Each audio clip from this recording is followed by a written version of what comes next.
Um estudo divulgado recentemente mostra que o estresse financeiro reduz em até 15% a produtividade. Olha a importância desse tema. Então, gestão financeira é o tema, é a discussão do Rumo Certo de hoje. Para isso, eu convido um especialista, está aqui comigo, Douglas Barrochello, CEO da BIS, que é uma fintech do mercado financeiro. Douglas, seja muito bem-vindo. Obrigado pelo convite, Sebastião. É um prazer estar aqui com você. Ótimo, obrigado por ter aceitado o nosso convite, disponibilizado o seu tempo e aí do seu conhecimento para a gente levar a outros empreendedores também. Mas então, para começar, Douglas, eu queria conhecer um pouco mais da sua trajetória, me fale um pouco de você e do trabalho que você desenvolve como CEO da BIS. Muito bem. Bom, eu tenho 31 anos, tá, Sebastião? Minha formação acadêmica é em engenharia de produção, hoje eu sou engenheiro de produção. E eu estou na BIS há 12 anos, eu entrei na BIS bem novinho, com 18 anos, como estagiário. E minha carreira toda foi desenvolvida nessa companhia. Tá? Foi desenvolvida especificamente em engenharia de software, que é o campo que eu domino, em tecnologia. E há 3 anos, mais especificamente em 2020, eu fui convidado pelos acionistas da companhia a assumir o cargo de CEO da BIS. E a BIS, explicando só um pouco para quem não conhece, nós somos uma TechFin, uma solução, a gente desenvolveu uma solução com uma plataforma que permite que qualquer empresa tenha seu próprio banco digital completo, com conta, cartões, benefícios, maquininha. Agora me diga para a gente meio que conceituar esse nosso começo de conversa. O que a gente pode caracterizar como estresse financeiro? Muito boa pergunta, Sebastião. Educação financeira, estresse financeiro, ele é gerado através de um pilar super importante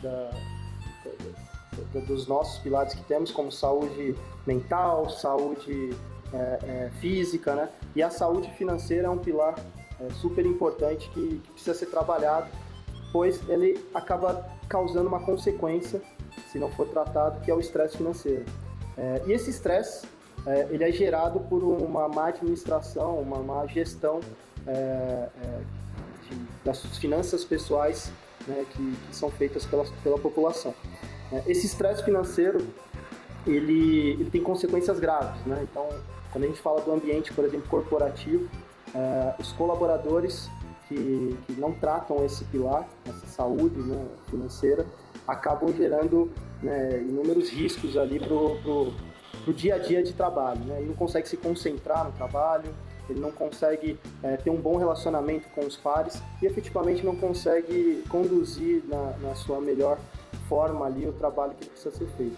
Uhum. Isso a gente está falando da vida pessoal, enquanto colaborador, né? Não é o estresse financeiro da empresa, não é a saúde financeira. Mas ainda assim, sendo do colaborador e com os reflexos que tem, né? Eu citei aqui no início esse dado de 15% de queda na produtividade, que é um dado que você nos forneceu, inclusive. Mas eu pergunto qual é a responsabilidade, então, ou o que a empresa pode fazer para minimizar talvez o estresse financeiro ou buscar soluções para que ele não aconteça. Como é que a gente trabalha isso hoje no mercado?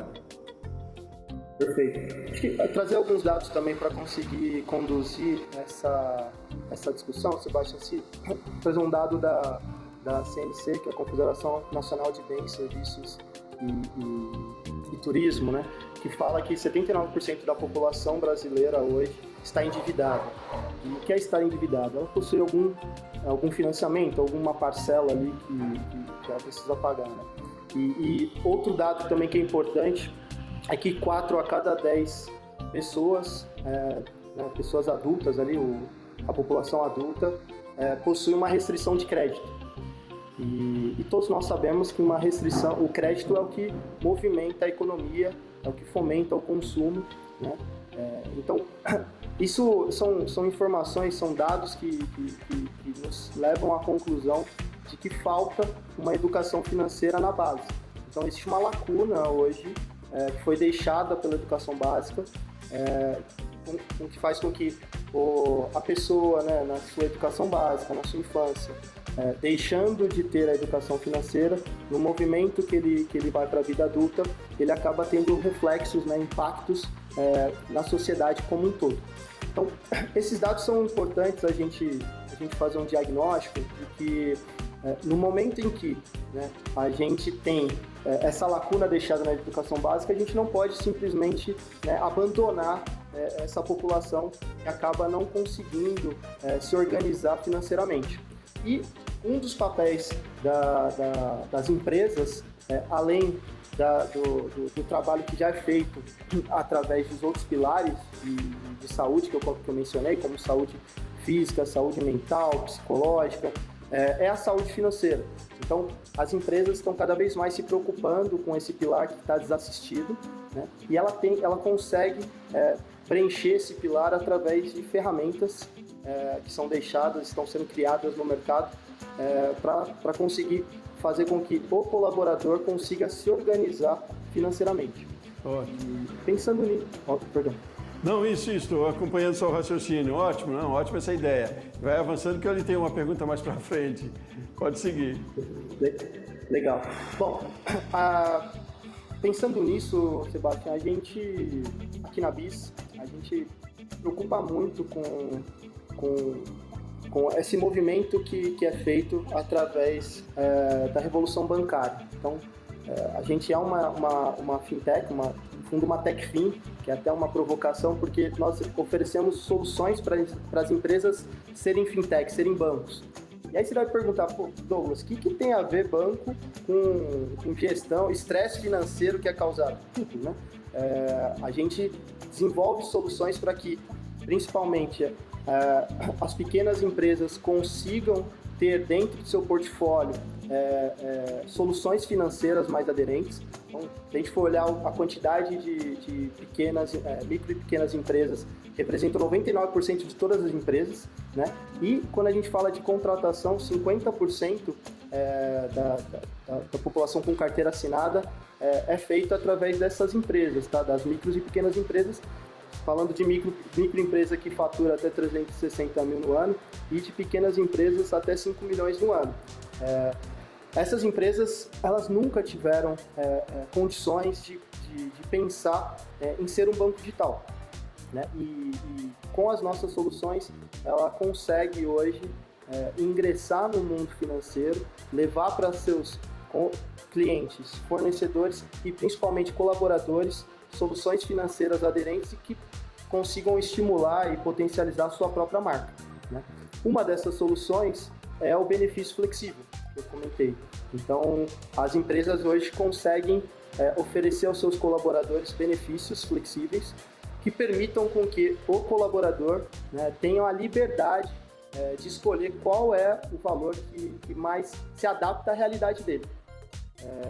Então, vou dar um exemplo aqui, tá, Sebastião? Se um colaborador no movimento pós-pandêmico, que está trabalhando de casa, num formato híbrido, e que precisa hoje de um valor de vale alimentação maior do que o vale refeição, porque ele consegue ter tempo ali, condições de produzir o seu próprio alimento, com os benefícios flexíveis ele consegue diminuir o valor de vale refeição que a empresa concede e aumentar o valor de vale alimentação, porque é onde ele gasta mais no mercado, em varejos alimentícios ali.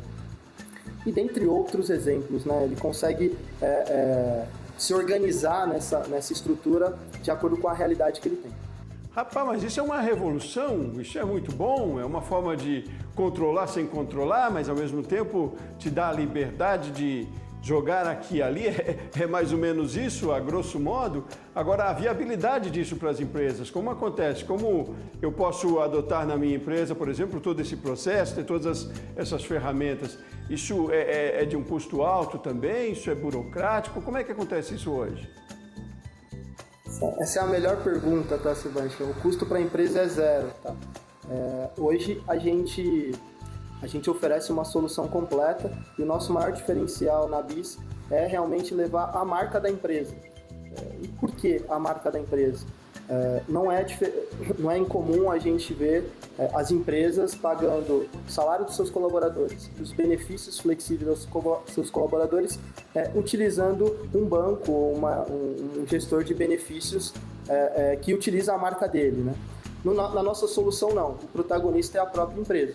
Então a gente concede à empresa uma plataforma com a marca dela, um aplicativo com a marca dela e um cartão também com a marca dela. Então, quando ela dá o cartão para o colaborador utilizar, o que aparece ali para o colaborador é a marca da empresa. Isso traz mais pertencimento também para o colaborador, tá, Sebastião? Porque ele fala, pô, a empresa que está fornecendo isso para mim, ele leva na carteira, quando ele usa aquele cartão, ele vê a imagem da empresa. Isso, né, os RHs acabam adorando, porque acaba trazendo esse pertencimento e eles conseguem fazer ações de marketing, de pessoas, de cultura de pessoas, com relação a esse instrumento, tá? E, como eu mencionei, o melhor é que para a empresa não tem custo nenhum, então a empresa consegue ter essa solução e fazer essa revolução para o colaborador de graça. Não, é uma jogada de marketing fantástica aí, é claro, né? Você leva a marca no cartão, se para a empresa ainda não tem custo, mas quero entender um pouquinho mais ainda como é que a gente está hoje executando isso no Brasil, se a gente já está numa evolução nesse sentido, muitas empresas já estão aderindo, há alguma resistência ou o colaborador que não quiser participar, por exemplo, pode manter sua conta no banco tradicional? Enfim, tem umas questões interessantes aí nesse processo e acho ótimo que a gente tenha ferramentas cada vez inovadoras e que tragam soluções também, né? Porque é bom não só para a saúde financeira, para a saúde de todo, mental e até física aí da gente que trabalha nas empresas e das empresas também, por, claro, verem o colaborador satisfeito e, como a gente disse, produzindo mais, né? Mas vamos fazer um intervalo rapidinho, Douglas? No próximo bloco a gente tenta tirar um pouco dessas dúvidas aí, você me situa um pouco mais sobre esse mercado também. Tá certo? Vamos fazer um intervalo rapidinho e a gente volta na conversa já já. Você de casa aí, convido para continuar com a gente aqui no Rumo Certo. Tem muita informação interessante ainda no próximo bloco. A gente volta já já.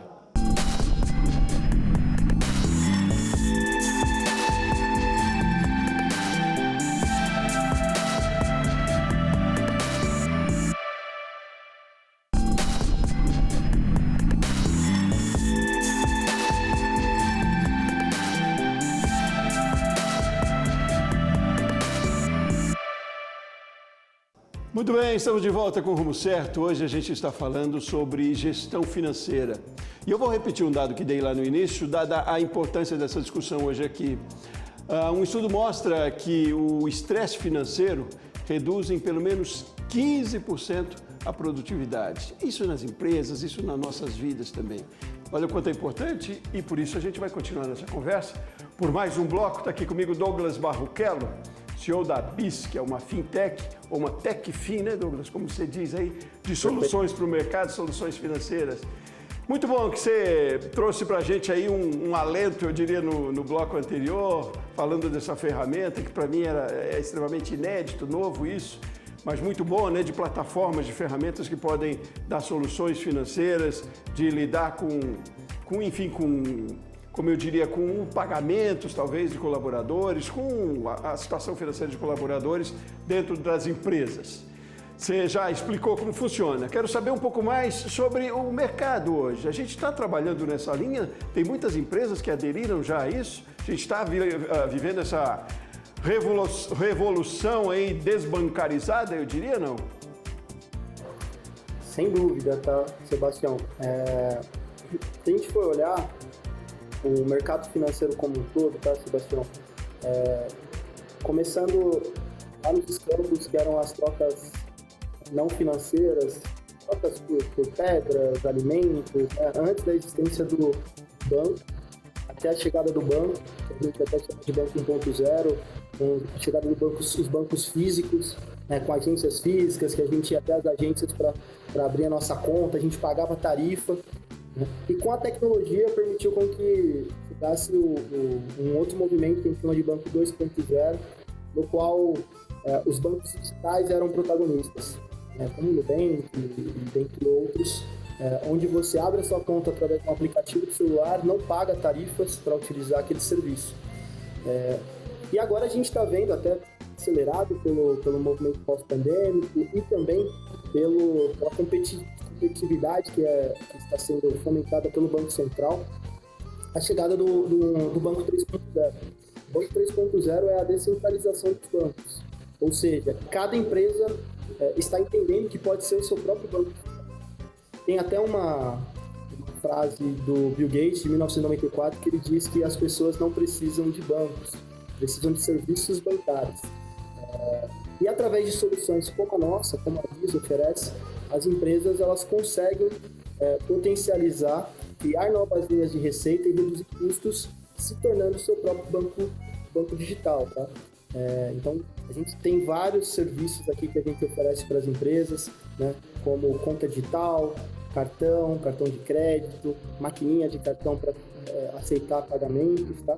E o nosso principal diferencial é levar realmente a marca da empresa para essas soluções. Quando a gente fala de mercado, existe uma adesão muito grande, tá, Sebastião? Então, as empresas, elas realmente estão aderindo a isso.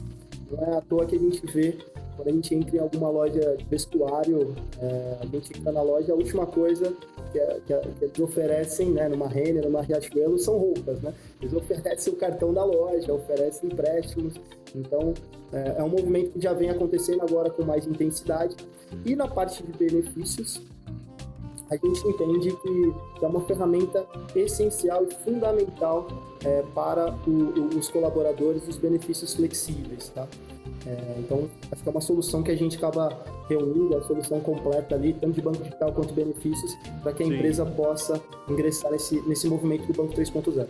Não, ótimo, tá. Você falou lá no primeiro bloco que não tem custo para a empresa, né? Mas o custo desse investimento vai para quem? Ou sai de algum lugar? O colaborador paga por isso também? Não? Como é que acontece? Boa pergunta.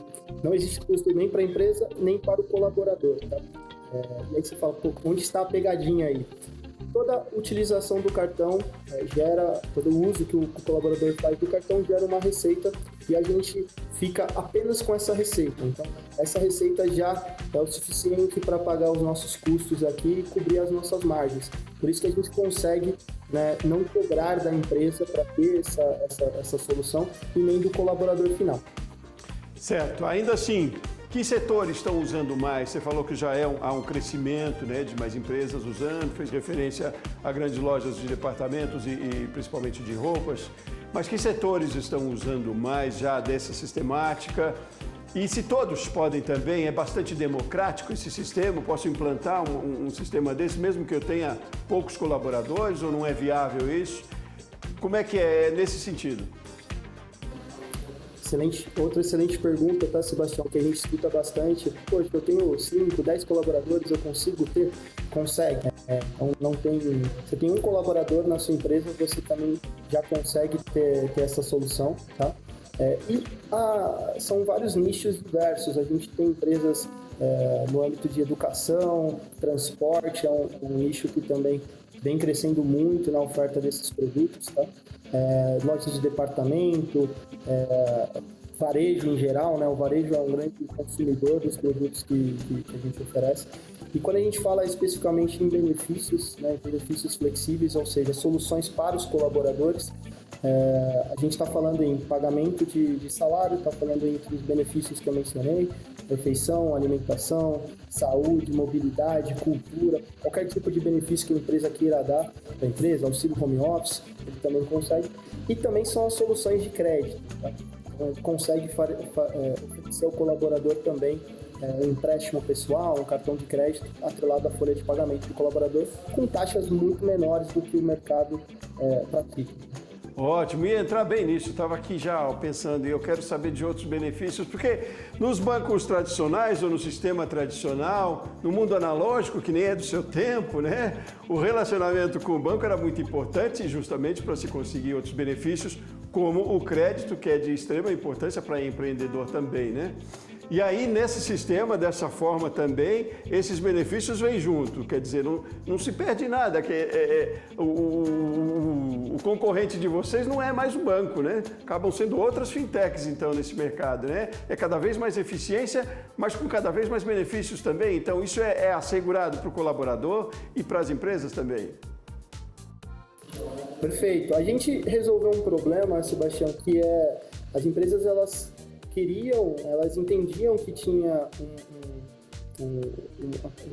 grandes colaboradores, grandes clientes e fornecedores, ou seja, tinha um ecossistema que ele poderia fornecer soluções e ter novas linhas de receita. Mas Os impeditivos eram no sentido sempre de tecnologia e licenças, que é a parte regulatória. E isso que a BIS acabou resolvendo. Então a gente resolve essa deficiência tecnológica com uma plataforma em nuvem, uma plataforma de última geração, segura para as empresas, e também resolvemos todas as questões de licença. Então hoje a BIS é regulada pelo Banco Central, a BIS que tem as licenças, por exemplo, de bandeira para oferecer a bandeira que vai no cartão para o colaborador, e a empresa se preocupa com ela, quer se preocupar com os seus colaboradores e as soluções que ela vai oferecer tanto para os clientes dela quanto os fornecedores, né? Então, dentre essas soluções, a BIS acaba resolvendo o que era de maior dor, né, nesse movimento das empresas se tornarem um banco. Isso é bom para todo mundo, tá? Os bancos, né, vão continuar existindo, tem uma série de outras soluções que os bancos oferecem, mas as soluções de interfaces de troca, que as soluções de pagamento de salário, benefícios e empréstimos, já são soluções que as empresas podem oferecer por elas mesmas. Certo. Agora, para viver essa revolução, né, essa mudança, é preciso que as empresas também façam uma revolução, né, principalmente nos seus departamentos de RH, né, em todo esse processo, e empresas ao mesmo tempo querem ver resultados também, né? Como acontece essa parte de quase convencimento, eu diria, de uma empresa como a de vocês, uma fintech, e uma empresa para que ela realmente faça adesão a um sistema desse? Eu digo, há métricas para comprovar os benefícios disso para as empresas, mais do que uma questão conceitual e de talvez facilidades práticas no dia a dia, mas enquanto resultado mesmo, por que eu, enquanto empreendedor, vou adotar esse sistema? Dá para mensurar isso? Como você me convence a sair de um banco tradicional e adotar um sistema de uma fintech como a sua, por exemplo? Sebastião, hoje os RHs deixaram há um bom tempo de ser um departamento de contratar, demitir e pagar folha. O RH hoje ele tem uma posição, até impulsionado pelo movimento pós-pandêmico, inclusive, mas há um bom tempo, de uma posição muito mais estratégica para a companhia. Eu mesmo, na BIS, eu faço questão do Departamento de Pessoas e Cultura da BIS, que é o RH, responder direto para o CEO, porque o RH ele vai fazer com que, né, o planejamento e o norte que eu estou dando para a empresa seja feito dentro da companhia com o principal, né, a principal ferramenta, vamos dizer assim, que faz as empresas chegarem lá, que são as pessoas. As pessoas que fazem as empresas, né, a empresa são CNPJ, e a área de RH, ela pensando nisso, que as pessoas precisam estar motivadas, precisam estar felizes, precisam estar engajadas e precisam estar com todos os seus pilares de saúde, de novo, mental, físico, financeiro principalmente, né, equilibrados, e a empresa ela tem essa responsabilidade, inclusive, direcionando a estratégia da companhia. Então, né, a gente lançou esse produto no ano passado, produto de benefícios, tá? Tem outros produtos há 18 anos, mas com benefícios flexíveis, white label, a gente lançou no ano passado, e a gente já vem algumas pesquisas sendo realizadas em algumas empresas, né, com o crescimento, né, na saúde, na felicidade e engajamento do trabalhador que está utilizando essa solução. Então, você vê que o colaborador ele se sente muito mais pertencido àquela empresa, né, tem aquela identidade com a empresa e acaba tendo soluções que conseguem organizar a vida financeira dele, nos exemplos que eu mencionei ali no bloco anterior, dependendo da necessidade daquele colaborador, a empresa consegue chegar naquele colaborador e utilizar a métrica ideal, né, de qual benefício eu vou conceder para ele. E com isso ele consegue se organizar e deixar, por exemplo, de pagar o mercado com salário e sim com o valor que ele tem hoje, né, na carteira, por exemplo, de vale alimentação. Então, a gente está tendo uma resposta das empresas, né, super positivas. A gente ainda não tem dados estatísticos, mas pelo menos o feeling entendendo das empresas é super positivo. Não, fico muito feliz em ouvir isso. Quando vejo essa geração nova com alternativas, com novas ideias, né? Porque a gente, curiosamente, nós estamos falando hoje aqui de gestão financeira e a gente não está falando de dinheiro, né? A gente está falando de soluções, de outras coisas que envolvem a gestão financeira. Isso é fantástico, né? Porque não é o salário, a gente está falando aqui que tem que pagar mais, né? Não tem que dar mais benefícios, a gente tem que criar facilidades, que é para toda uma...